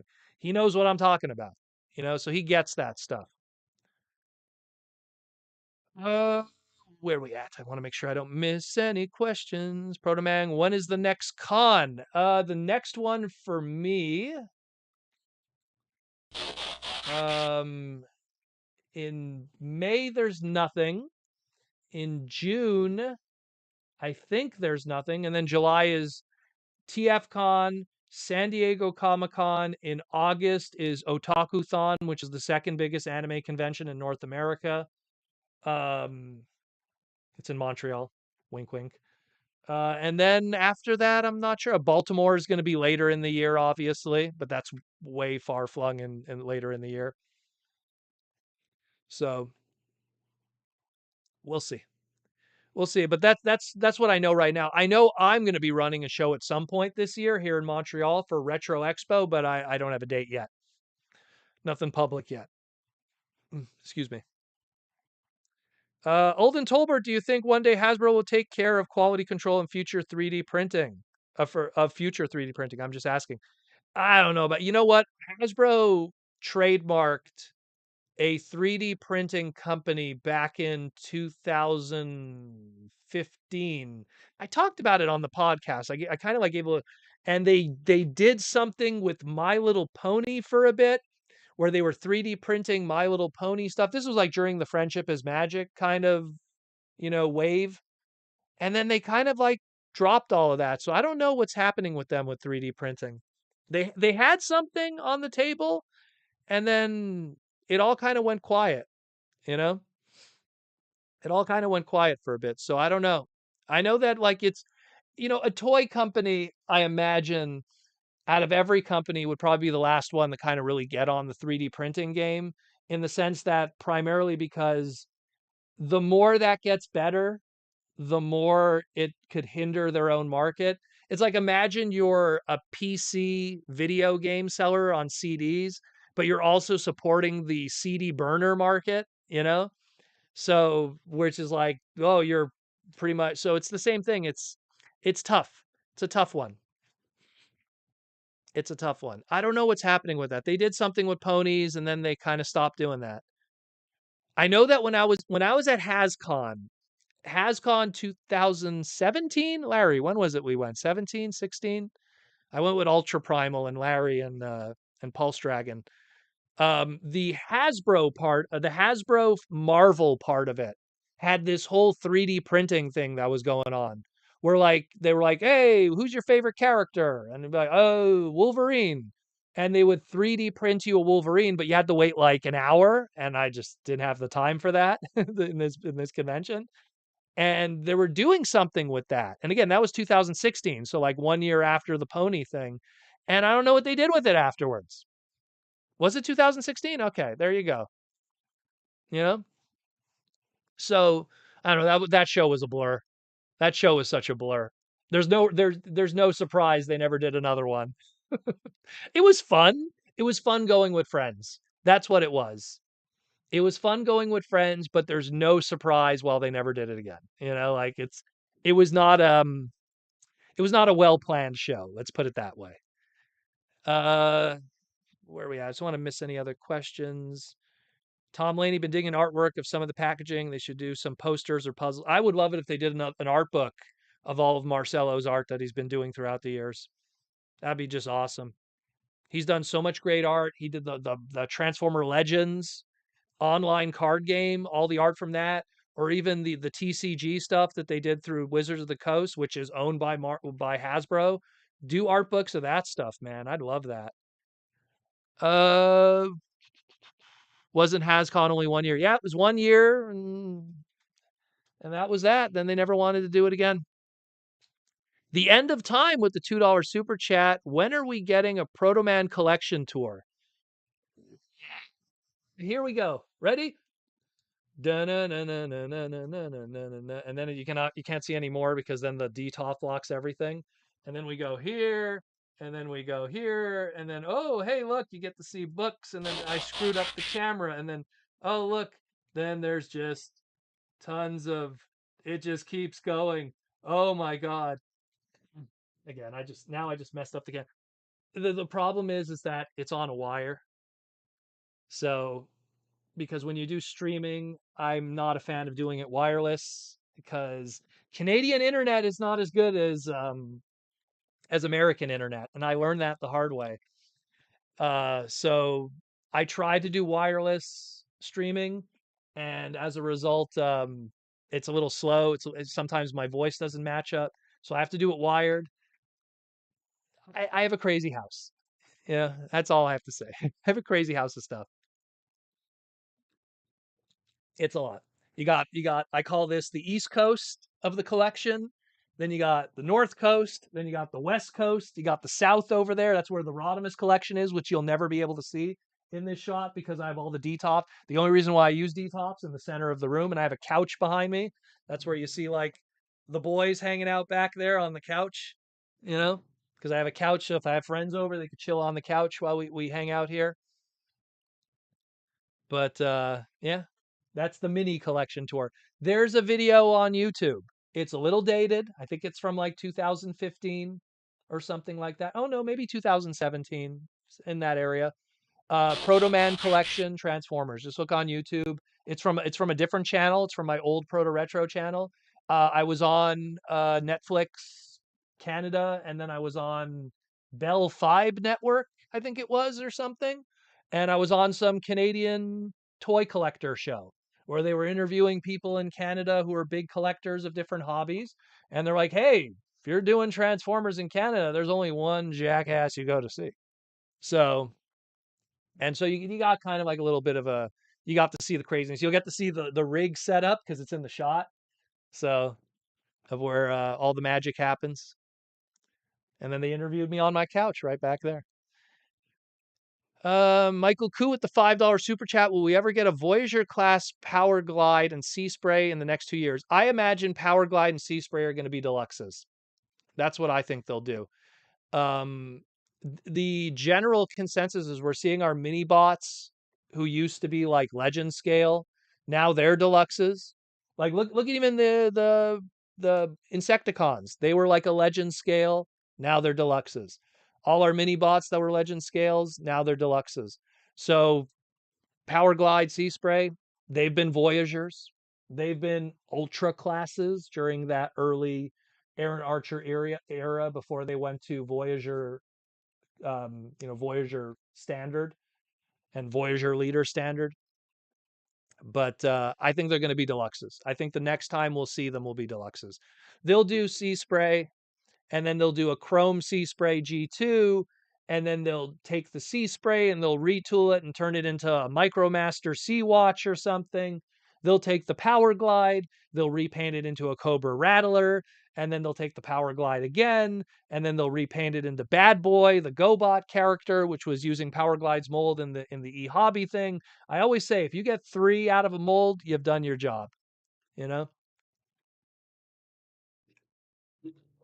That's off the top of my head too. I'm pretty sure there's others I'm forgetting. But yeah, I think they'll be deluxes. I don't think Voyager is in the future for them in a lot of ways. I did not get to show you guys what I got this week. I didn't get to show you guys this. We got so distracted with so much stuff. So I only got 2 things. So we were doing some shopping um, in downtown Montreal, and we passed by this like Bodega Dépanneur, and they had this like spinning wheel of keychains in their window. And my girlfriend was like, well, my wife actually was like, "Oh my God, is that Starscream?" And I'm like, "Oh, it is. It's like a little rubbery Starscream." And I was like, "Oh, that's cute. Oh, that's cute. Wait a minute. Who is that? Who is that?" So it's a bootleggy kind of hot rod, but it's hot rod. Look at that. Ah. So it's these like little bootleg and it's funny because they had like all kinds of other brands that they were bootlegging, like anime stuff and everything. They had Galvatron, and it was funny because the Galvatron was in the window and the sun was beating down on them, the Galvatrons were like sunburned, and so they weren't purple anymore. They were like pink. I should have taken a photo. You know what? If I get a chance, I'm gonna remember to swing by there. I'll take a photo for you guys. It was so funny. It's like they were pink Galvatrons because they were so sunburned and damaged. So I picked those up. My girlfriend wanted the Starscream. I took the hot rod. Beautiful stuff. And then this is really cool. This is a Mattel robot. I don't know what it's from. Maybe you guys know. But I saw it at a garage sale, and I love classic like 1950s kind of robots. It has like a Cylon eye going on there. And what's interesting about it is if you look at its leg, right? Oh, wrong side. It almost has like a transformation element because it sits in there flush. And same thing with the articulation here. I don't know, does this turn into a cube or something? On the back it says Mattel. So anyone know what this is? Is this like some like old robot or new robot? It looks new. Judging by the way the sticker is done on the front there, that's definitely like post 2000. Nice glossy sticker. That's not something from like the 90s or the 80s. And I mean the plastic too, the plastic quality, it's definitely not something from that era that's even like play school. I don't know. It says Mattel, it doesn't say anything else. It looks like there's a piece missing in the back, but I just like that it's like a classic kind of, I like the rivets and a very nice little robot. I like it. $1. Can't go wrong. And again, it has that weird, like what's going on here? Like what's going on here? You fold here and makes a box. I don't know. Uh, where are we at here? Oh, we got a gold super chat. Put you down, robot, until someone figures it out. Generations Junkie 84. Well, you definitely could tell he loves his generations. With the $10 gold super chat, do you think Studio Series will do separate figure releases for the 15th anniversary multi-pack? Nah, you know what? All of those anniversary packs, they're all just repaints. Whenever they do like stuff like this, any of these like multi-packs, they're always a way to, hey, let's take some old tooling that we have and put them together in a fancy set and make some money on a premium price point. And when I mean by a premium price point, you put 4 deluxes together, now you could ask $90, which is even more than say like a premium price point of a $60 liter. So, look at all the other anniversary products we've gotten. The movie anniversary box sets, all repaints, Decepticon and Autobot. We recently got the Autobot multi-pack there with Jazz and the crew. I mean, you could argue, oh, the Hound is a new mold, but it really isn't. You got it through detritus beforehand. So, if it's bad news for you, I will say, unfortunately, they're going to be repaints. It's not in their best interest to take new tooling and put it, especially new tooling that's a small figure, and then put it in a big price point like that. It's something where you'll see a new tooling as an individual product, and then it'll end up in a 15th anniversary, but not the other way around. It's very rare that that happens. I can't think of many times where like a big crazy box set of something had a brand new tooling. And when I mean brand new tooling, I'm not talking like just a brand new head sculpt because Bacon did that tons of times. I'm talking like a brand new tool from the ground up. I can't think of anything really that's ever done that where it was like, oh yeah, here's something new, you know? Media Max, girlfriend, how long you been married? Very long time. Very long time. I am one of those few people that don't advertise social life because that's one of the biggest mistakes you could make. My buddy Ego Raptor, who is way more famous than me on the internet. I've known him since high school. He always tells me like the less they know, the better. Because apparently he gets harassed a lot. So with his wife. So Mikey and Louie, so female Galvatron, sweet. Well, yeah, it's like a pink gal. Like these ones weren't in. They weren't in the window. Like it's like a spin rack. You know what I mean? Like it's like they're all hanging and like you could spin rat and like the Galvatron was facing the window, so clearly there'd be a point of the day where there's sun just beating down on it. And yeah, I'll try to remember to take a photo of it because it was funny. They were pink. They were pink. They were so burned. And I think it was the last Starscream and Hot Rod too. So pretty cool. They're pretty cool. They had other stuff. They had Naruto. They had Pokemon. I'm trying to remember what else they had. I think I saw Street Fighter stuff they had there. They had a little bit of everything. It was pretty cool. Brainstorm 2002. What do you think of Dark of the Moon 50th anniversary multi-pack in your opinion? Well, first of all, they'd break it up into two separate factions. So there'd be an Autobot one and a Decepticon one. Decepticon one obviously would be, the Megatron, the Shockwave, and then if you want to have fun, maybe do a repaint retool of Barricade because he was technically in the movie. So do a repaint retool and oh hey, here's Dark of the Moon Barricade. And then let's put one more in there because usually it's four. Who do we go with? Do we go with the new Soundwave? That's the Mercedes Benz, and have a little laser beak included. Maybe I could see that deluxe class with Patrick Dempsey as a little figurine. And the Autobot one, I mean, number one, you got to have Q because he's like the new character. Pick one of the three wreckers. You got to pick one of them. I mean, I'm kind of partial to Leadfoot, but you pick one of those guys, Optimus and a Bumblebee. That's the easiest one. Or alternatively, Dino. Put Dino in there, but Dino hasn't been really done properly, unfortunately, due to the Ferrari trademarks and stuff. But that's one way to go about it. Uh, let's see. Let's see. T-Formers 2002. I feel like instead of Barricade, you could put Sentinel Prime. Yeah, it's true. You're right. You're right. Sentinel Prime is a. Oh, here comes the cat. What is he doing here? Sentinel Prime is another one, but you have to keep in mind, like that box set, if it has Sentinel Prime, Megatron, and Shockwave, that's already really heavy on the prices. You know what I mean? That's like boom, boom, boom, three really big. You got to put some of those deluxes in there to sprinkle it. But you are right. Yeah, like you then maybe replace Shockwave with Sentinel Prime. You got to take one of the big guys out. You know, definitely. We got a $10 super chat from Jackson J Guy.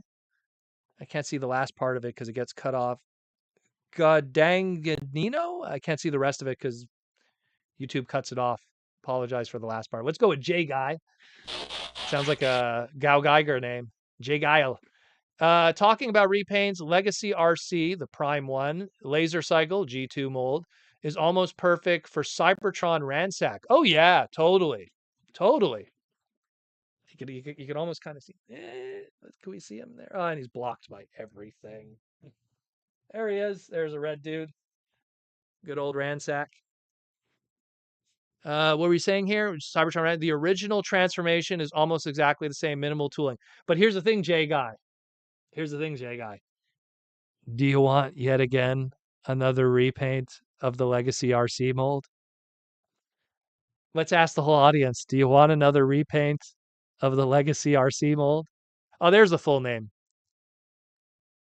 Guandanino. I hope I'm Dagnino. Guandagnino. Minga bro. I don't know how to say it. I'm sorry. I was always around Italian people in the garage. I'll go with J Guy. Jackson J Guy. But do you want that RC mold again? I mean, look, I agree with you. I love that laser cycle one. I love that. The fact that we got laser cycle, laser cycle jazz, as I like to call it. The fact that we got that one. See, right away. Oh, here it comes. No, thanks. No. That's the problem. Is I think people are really tired with that mold at this point. I think that if we do get Ransack, let's make it a new tooling. Let's do it. Let's make it a new tooling. Make him a little smaller, and he'd be a little tall too. Ransack's always been like the tiny guy. Like you always have the big buff guy, with with um with the green dude and Crumple Zone, and then you have like the tiny dude who's like the like the yeah man, So that's always kind of like how it should be, and as a deluxe, it'd be kind of weird. It's not that I hate that mold. Like, see, Ashnut, I hate it. I don't hate the mold. I just think we've seen so much of it now at this point. Like I love that we got the laser cycle out of it. I think the laser cycle is awesome. I mean, even Jaws D got it because it was the first time we got an official laser cycle jazz. But at the same time, I think it's time for a new mold. If we're gonna do a character that's cool, let's do a new mold. Let's not just do a repaint retool. I think Hasbro made their money back from the tooling. They did plenty with that, plenty. But thank you for the super chat, Jay Guy, and welcome to the madness. I think it's your first super chat. Let me see. It is your first super chat. Congratulations. Thank you. Mark Morales, $5 super chat. Straxus was planned for the Legacy mainline release. Yes, that is true, but only has concept of leaked art. Yes, that is true with the cloak and everything. It was supposed to be for the Netflix series. Will there be any re-releases for this new mold? It's glorious. It wasn't so much a mold. It's just that there was, after Kingdom ended with the Netflix series, they were just playing with the idea. Because you have to understand, like, guys, like Hasbro plans like 2 years out in advance. Like everything that, people are going like, what do you mean they're making a new Transformers series after Earthspark? It's not like they decided this today. This was planned like 2 years ago. Like they knew then, you know? So it's something where they were playing with the idea. Like while they were working on probably like Earthrise and Kingdom, the Netflix series, they were already starting the early pitches for, well, when this is done, we're doing Legacy. Maybe this will be Legacy. And it's just the ratings and the like. Siege did really well on Netflix. It was trending, it was number one. And then Earthrise came out and it just dropped off, which is a shame because that Skylinks episode was pretty good. But again, we're hardcore fans. We love this stuff. We're going to tune in. But mainstream audiences didn't really tune in for Earthrise and they completely skipped over Kingdom at that point. So Netflix was like, all right, that's cool. We're done. And then they had BotBots. I don't know what the numbers were on BotBots, but what have we heard from BotBots? Here's a little trick to life. If it does well, companies do more of it because they like money. If it doesn't do well and it doesn't appear again, it probably is, that why that happens. It's pretty easy to tell, you know. Mikey and Louie, your thoughts on the success or failure of TF1? I don't know. Look, here's my perspective. Hasbro's trying to take a bold, different direction. Obviously, they did Rise of the Beasts. It broke even. It was a big budget movie. They targeted multiple different demographics, 90s kids, this, that, and that, and it broke even. It didn't get the eyeballs they were hoping for. They went with a much more affordable director, and I'm not taking anything away from Mr. Creed director because I love the Creed movies. They were very well done. With Stephen Caple Jr., the director, he was amazing. But they played it safe with this movie, and it still broke even. So, and the mainline toy line didn't do very well. Studio series will always do well with us. We're hardcore fans. We buy the hardcore items, but the mainline stuff didn't do as well. So it's something where they went, ooh, brother, ooh, to quote the meme. So now they pivot. Here's TF1. Let's see what happens. I can't tell you. Will it succeed or failure? I don't know. Tell me what the marketing budget is. Tell me what the production budget is. Give me a number. And if it is less than 300 million, we might have a chance. If it is over 300 million or 400 million, oh boy, that is a mountain to climb to make money. So we'll start with that. I can't judge a movie until I see it. I'm excited to see it because it's at the first time we've had an animated movie in the Western world since the '86 movie. Obviously, Japan had the Beast Wars second movie in theaters and stuff like that, but it's the first time we've had something in a while. So it'll be very interesting to see the mainstream audiences and how they react to it. The only thing, oop, I just bumped into the cat. Sorry, cat. The only thing that I will say that is my only concern, and it has nothing to do with Transformers, it has everything to do with mainstream audiences, is we saw through Spider Man. Here is the Spider Man live action movies, three of them, and they all did very well. But whenever they did those animated movies, the Into the Spider Verse ones, they did a fraction of what the live action ones are. And it's not like it's two different like times that this was happening. They were existing at the same time in theaters and stuff, and people just didn't want to see cartoons. Live action people didn't want to see cartoons, and that hurt the bottom line. You would think it's Spider-Man. It's all Spider-Mans, right? So that's my concern. I have that concern where it's like I'm worried that some people might not see the movie at all because it's a cartoon. That's just my take. And I worry that that could hurt it. Uh,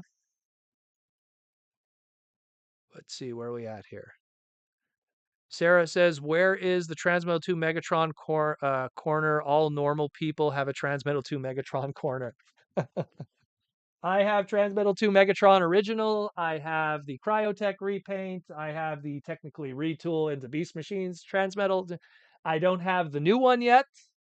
One day I'll get the new one on sale or on special. I'll wait for a sale. Anything that's like a liter price point is kind of sketchy to buy here in Canada because it's always really expensive. What's up, Ninja? Um, it's always like that. It's always like that. So like the leader classes, I'm always more like, oh, I'm gonna wait for a sale. Uh, where are we at? Where are we at? David Cabal with the $2 super chat. What's your history with collecting Marvel trading cards? Ooh, what a history that is. Do you want do you want to see? Do you guys want to see something from Proto Man's childhood? It's in the other room. It's pretty cool though. It's related to Marvel trading cards. Yes or no? I want to hear it first. Before I go running to get it. Because it's up I have to go up 2 flights of stairs to get it. Um where's my core class Dinobot? Supposedly the next wave, according to JT Prime 17. David says yes. David, of course, is going to say yes. Let's see the others if they see. Yes, please. T-Formers 2002. One big criticism of the Netflix voice acting and curling in. Run, Proto, run. Okay, I'll be right back. You guys will get a nice shot for now of the room in the meantime. I will be back. Ugh.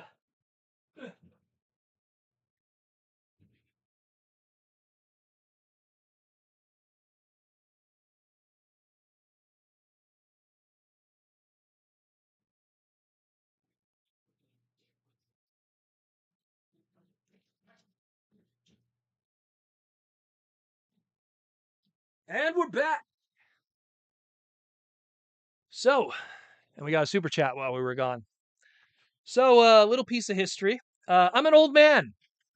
I'm an old man. Um, man, this goes back. Uh, so my first brush with Marvel was I bought. Gosh, I have a file on my computer that has like everything documented. I got an old Fantastic Four issue back in the day. It had Thing on the cover, getting beaten by Wrecker, unrelated to Transformers. It's the guy who has a crowbar. And then the second issue of a comic book I ever bought was Infinity Gauntlet #3. And the only reason why I bought it because it had all the superheroes on the cover. And that same day that I bought Infinity Gauntlet, there was some Marvel trading cards. I used to buy my comic books from a dépanneur bodega off of the spin rack. And back in the 90s, trading cards were popular, and you'd always have an open box of something with packs to buy. And damn, I'm fast. Well, that's why I'm a little bit out of breath. I ran all the way. I ran up 2 flights of stairs because on the top floor of my house, I have like all my trading cards nearby, all my TCGs, and I have them all in binders. But this ratty binder with this piece falling off and everything, and look at you want to see this was probably my handwriting when I was a kid. X-Men info book. And then my father's handwriting of all the Marvel trading cards I was missing on an index card, which now it's all complete. But I keep this book like this because it's a piece of nostalgia. So anyway, so back in the day, they used to always have trading cards of everything. And at the time, there was the Marvel 1991 Impel trading cards. And I opened up my very first pack and I got Thing. And this is the very first Thing card I had. It's all ratty and beat up and everything. And these cards are not a full set. This is the set that I grew up with. I have a full set, nice and minty upstairs. This is just the set that I had as a kid. And what's funny about this one, so here's Punisher. So here's Punisher. And usually it would say superhero. I wrote with marker there, super villain. And the reason why I did that was because Punisher and Daredevil were fighting in the comics. And I liked Daredevil and I didn't like Punisher. So I was like, he's a villain. Why is he fighting Daredevil?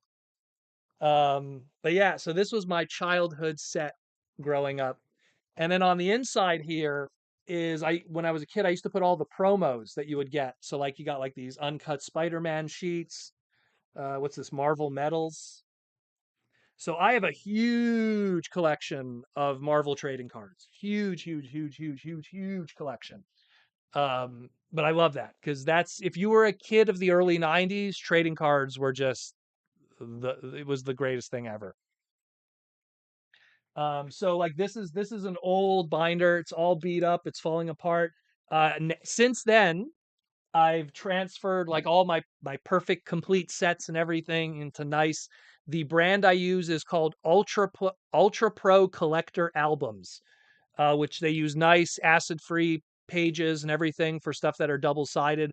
I use different stuff for TCGs, but that's a different story. But when you're talking cards that you have like you have the front and then you have the back because you want to read the bios. And fun fact about this set, Bob Budiansky, Mr. Transformers himself, did all of these. The first set and the second set. So when you're looking at the back of these and going, tech specs, bios, information, that seems kind of familiar. It's almost like someone who wrote all the bios for Transformers worked on it. So next time you see Bob in person, get him to sign a Marvel Impel trading card. He'll know what's up. Little bit of Transformer connection there. Very good, David. See, you're thinking in 3D, David. Actually, fun fact, is it in here? Did I get one as a kid? One moment. Did I get one as a kid? I didn't get one as a kid. Damn. I don't have Death's Head.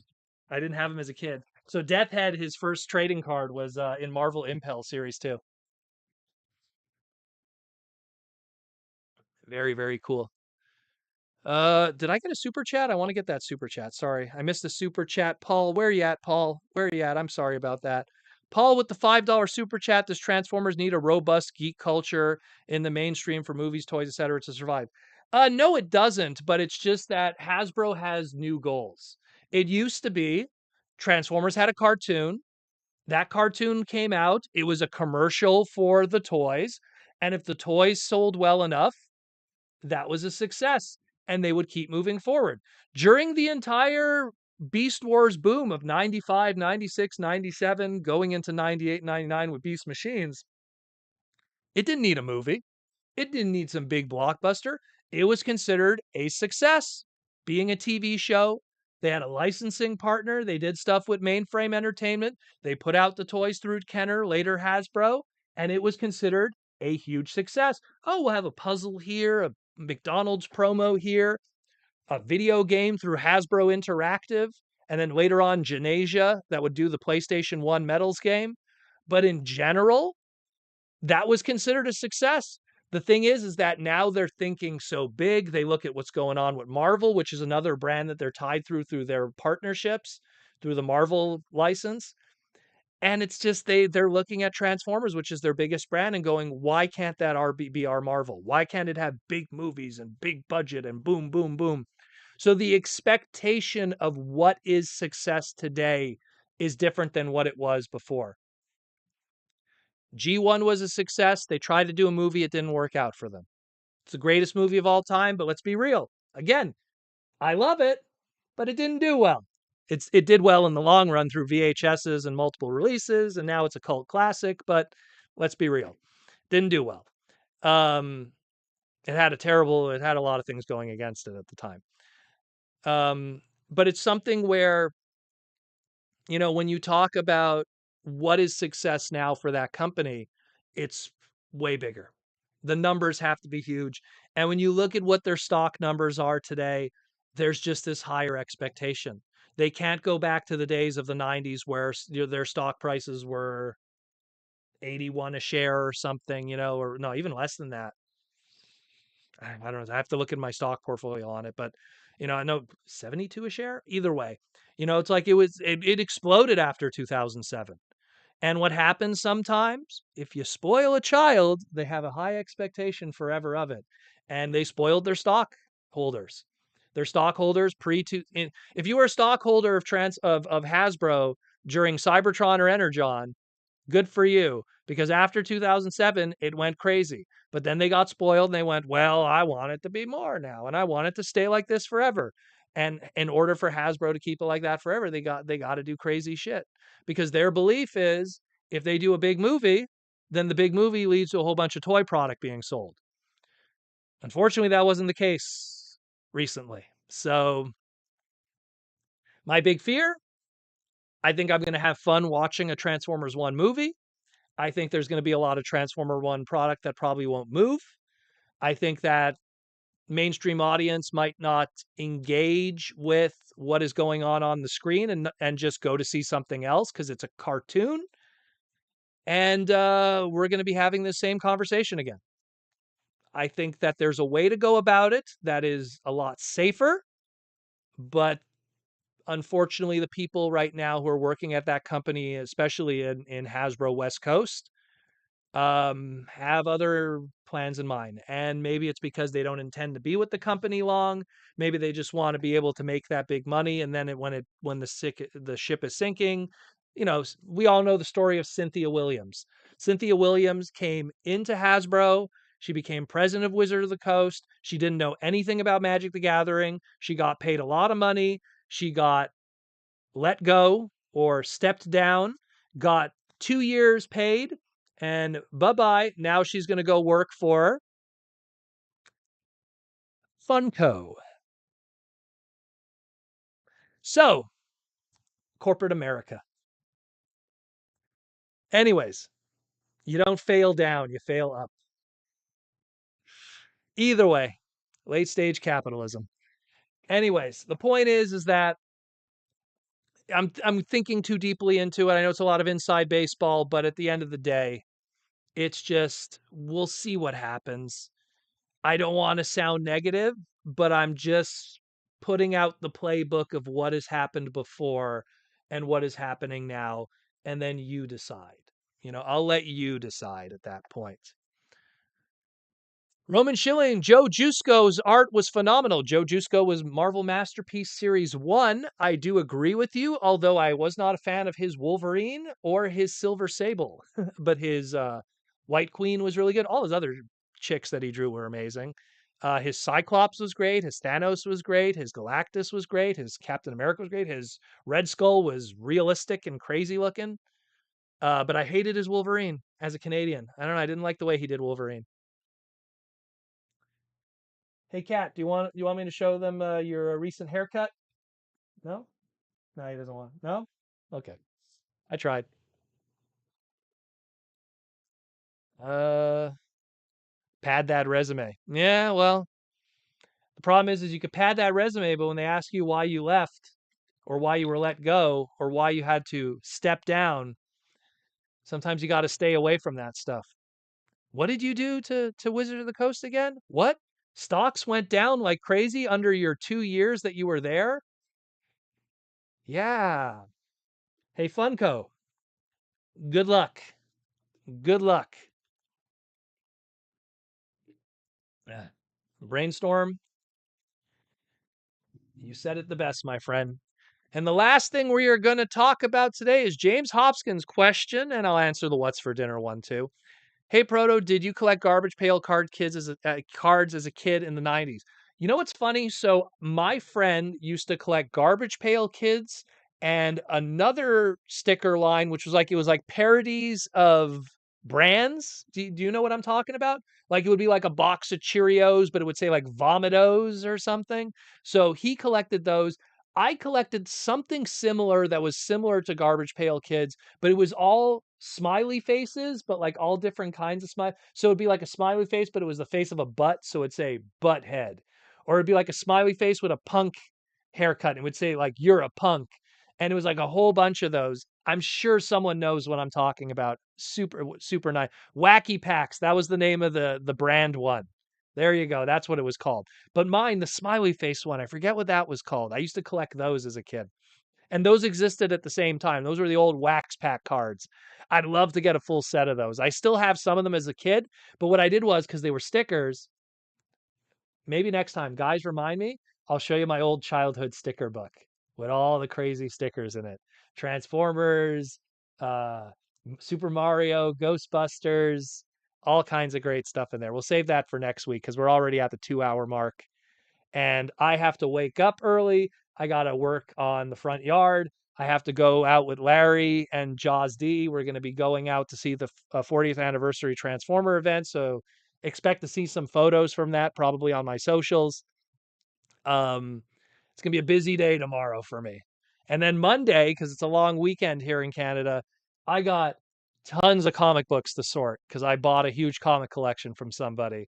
And I have a ton of comic books I got to sort. It's a lot of 80s and 90s books.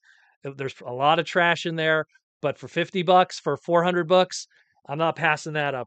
There's a few Wildcat stuff in there. There's a few old She-Hulks. I'll make do, you know?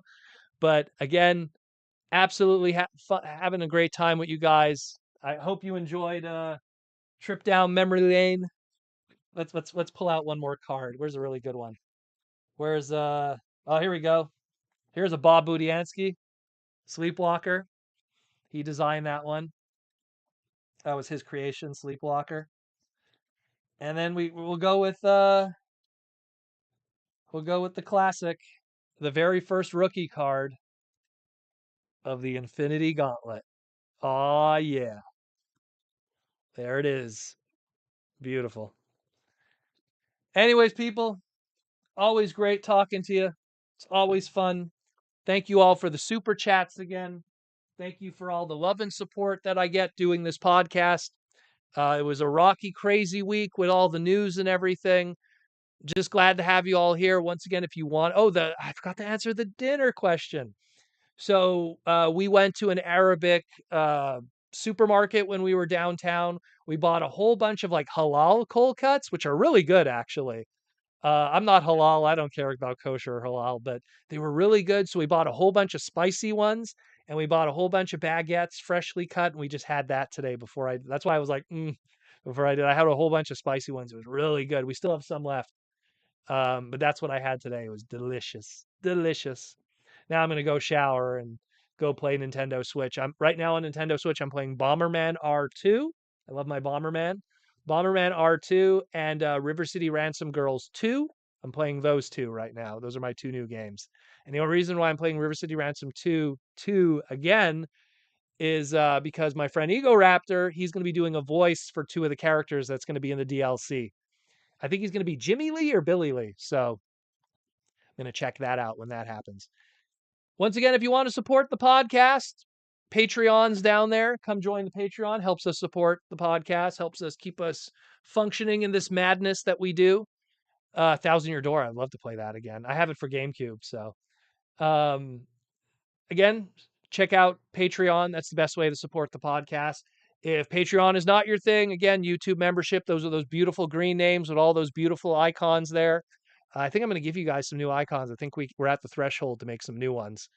But yeah, thank you all for the love and support. Again, support the podcast, support creators, support everything. Support Aaron Archer. Aaron Archer's an awesome guy too. I'm out of here, guys. Take care. Enjoy your weekend. I'm out of here. Peace.